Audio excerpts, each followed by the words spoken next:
வணக்கம். கதிரவன் டாக்கீஸுக்காக உங்கள் கண்ணதாசன்.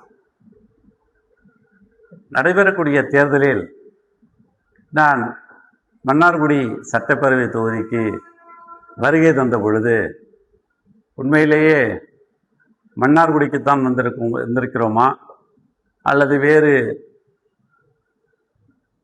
சென்னை உள்ளிட்ட வெளிநாடுகளில் உள்ள நகரங்களை போன்ற ஒரு நகரத்திற்கு வந்திருக்கிறோமா என்ற ஒரு பார்வை எனக்கு ஏற்பட்டது. ஏனென்று கேட்டால், கடந்த தேர்தல்களில் மின்னும் மண்ணை என்ற ஒரு வாக்குறுதியை திராவிட முன்னேற்ற கழகத்தின் வேட்பாளராக நிறுத்தப்பட்டக்கூடிய அருமை தம்பி டாக்டர் முனைவர் டிஆர்பி ராஜா அவர்கள் தெரிவித்திருந்தார். அவர்கள் திராவிட முன்னேற்ற கழகத்தினுடைய அரசில் 11/5/2023 கிட்டத்தட்ட பதவியேற்று 2 ஆண்டுகளுக்கு பிறகு டிஆர்பி ராஜா அவர்கள் தொழில்துறை அமைச்சராக நியமிக்கப்பட்டார். ஒரு துடிப்பு மிக்க இளைஞராக அவருடைய செயல்பாடு மன்னார்குடியில் வியக்கத்தக்க வகையில் இருக்கின்றது. நான் மாண்புமிகு தமிழ்நாட்டு முதலமைச்சருடைய தொகுதியை பார்த்திருக்கிறேன், துணை முதலமைச்சர் தொகுதியை பார்த்திருக்கிறேன். அங்கெல்லாம் எவ்வாறு வளர்ச்சிகள் தொகுதி மக்களுக்கு அளிக்கப்பட்டிருக்கிறதோ அதற்கு இணையாக இங்கே தம்பி ராஜா அவர்கள் மக்களுக்கு அளித்து மக்களுடன் நேரடி தொடர்பில் இருக்கிறார். அமைச்சர் என்ற ஒரு சிந்தனை இல்லாமல் 2011, 2016, 2021 3 முறை தேர்ந்தெடுக்கப்பட்டு சட்டப்பேரவையில் மறைந்த முதல்வர் செல்வி ஜெயலலிதா அவர்களால் பாராட்டப்பட்ட ஒரு சட்டமன்ற உறுப்பினர் இப்பொழுது இங்கே தேர்தலிலே 4வது முறையாக களங்காண்கிறார் மக்களுடைய பேராதரவை கேட்டு. நான் மக்களை சந்தித்த பொழுது அவர் என்ன வளர்ச்சி பணிகளை இங்கே செய்திருக்கிறார் என்று கேட்டால், முதலில் அவர் கூறுவது மன்னார்குடியில் ஒரு புதிய பேருந்து நிலையத்தை உருவாக்கி இருக்கிறார். பாதாள சாக்கடை திட்டம் மன்னார்குடி நகரத்திலே இதுவரை யாருமே செயல்படுத்த முடியாத ஒரு திட்டத்தை செயல்படுத்தி காட்டியிருக்கிறார். அது மட்டுமல்லாமல் புறவழிச்சாலைகள் நிறைய ஏற்படுத்தப்பட்டு மிக விரைவாக மன்னார்குடியை அடையும் வண்ணம் சாலை வசதிகள் ஏற்படுத்தப்பட்டிருக்கிறது. அதே போல் கிராம சாலைகள் மேம்பாட்டு திட்டத்தின் கீழ் பல கோடி ரூபாய் செலவில் புதிய கிராம சாலைகள் எல்லாம் போடப்பட்டுள்ளது. பொது மருத்துவமனை ஒன்று இருக்கிறது.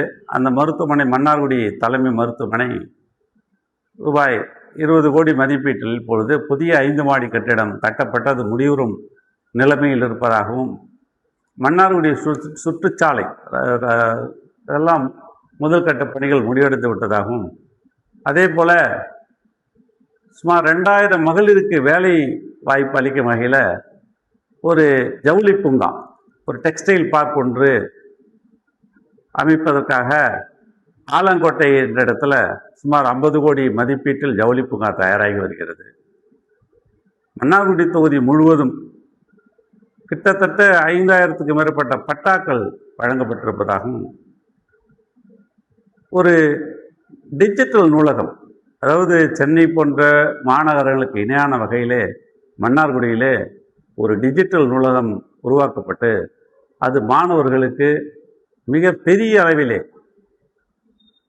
ஐஏஎஸ் படிக்கக்கூடிய மாணவர்கள், உயர்கல்வி படிக்கக்கூடிய மாணவர்கள் இவர்களுக்கெல்லாம் உதவியில் ஒரு டிஜிட்டல் நூலகம் உருவாக்கப்பட்டிருப்பது ஒரு சிறப்பான செய்தியாக இருக்கின்றது. அதே போல் நீடாமங்கலம் மக்களுடைய பல்லாண்டு கோரிக்கையான ரயில்வே மேம்பாலம் அண்ணன் டிஆர் பாலு அவர்கள் கழகத்தினுடைய பொருளாளர் அவருடைய முயற்சியால் கொண்டு வரப்பட்ட அந்த நீடாமங்கலம் பாலம் கடந்த அதிமுக ஆட்சியிலே செயல்படுத்தப்படாமல் இருந்தது. இப்பொழுது அந்த பாலத்தை சுமார் 170 கோடி ரூபாயில் அந்த பாலங்கள் நமது அரசினுடைய பகுதியில் முடிவடைக்கப்பட்டு இன்னும் ரயில்வே துறையால் செயல்படுத்தாமல் இருக்கிறது. அதே போல் புதிய மகளிர் கல்லூரி ஒன்றை மன்னார்குடியிலே கொண்டு வர முயற்சி எடுக்கப்பட்டிருக்கிறது. மன்னார்குடியிலே சிவம் நகரில் 3 கோடியில் ஒரு மினி விளையாட்டரங்கு ஒன்று கட்டப்பட்டிருக்கிறது. இதற்கு மேலாக மன்னார்குடியின் சிறப்பாக இருப்பது அருள்மிகு ராஜகோபாலசாமி திருக்கோயில். அந்த திருக்கோயில் பல்லாண்டு காலம் கும்பாபிஷேகம் செய்யாமல் குடமுழுக்க செய்யப்படாமல் இருந்தது. அது ரூபாய் 10 கோடிகள் திருப்பணிகள் குடமுழுக்க நடைபெற்று அந்த இந்து மக்களுடைய நம்பிக்கைக்கு பாத்திரமான ஒரு சட்டப்பேரவை உறுப்பினராக, அமைச்சராக தம்பி டிஆர் ராஜா திகழ்ந்து வருகிறார். அவருடைய சாதனைகள் சொல்வதற்கு இந்த ஒரு பதிவு போதாது, இன்னும் பல பதிவுகள் இருக்கின்றன. அவற்றை தொடர்ச்சியாக நான் மகாதேவப்பட்டினம் என்ற ஒரு பகுதிக்கு சென்று வந்தேன். அங்கு ஒரு கோட்டை இருக்கிறது. அந்த கோட்டைக்குள் ஒரு சிவன் கோயில் இருப்பதாக சொன்னார்கள், மற்ற சிறு கோயில் இருப்பதாக சொன்னார்கள். நான் அந்த மக்களிடம் பேசும் பொழுது அங்கு கூடிய அந்த கோயில்களுக்கு கூட ரூபாய் 5 கோடி அளவிலே குடமுழுக்குக்கு ஏற்பாடு செய்யப்பட்டு இந்து அறநிலையத்தின் கீழ் வராத கோயில்களுக்கு கூட சிறப்பு அனுமதி பெற்று அங்கு குடமுழுக்கெல்லாம் கிராமங்களிலே கிராம தேவதைகளுக்கெல்லாம் செய்யக்கூடிய ஒரு தொண்டினை தம்பி ராஜா அவர்கள் ஆற்றி கொண்டிருக்கிறார். அவருடைய பணிகள் இந்த நம்பிக்கையுள்ள சொல்லுவாங்க, 1000 நாபடைத்து ஆதி விசேஷனாலும் சொல்ல முடியாது. அந்த அளவுக்கு அவருடைய பணிகள் மிகச் சிறப்பாக இருக்கின்றன. அவருடைய பணிகள் தொடர்ச்சியாக அடுத்த பதிவுகளில் நிச்சயம் வரும். உங்களை மீண்டும் சந்திக்கும் வரை வணக்கம் கூறி விடைபெறுவது உங்கள் கண்ணதாசன். நன்றி, வணக்கம். எங்கள் அன்பின் தலைவரே, எங்கள் நம்பிக்கையின் விளக்கே, அண்ணா அண்ணா எங்கள் அண்ணா, மக்களின் அன்பு செய்த அண்ணா. உங்களின் சேவையில் நாடு வளரும், உங்கள் பின்னாலே நாங்கள் செல்வோம்.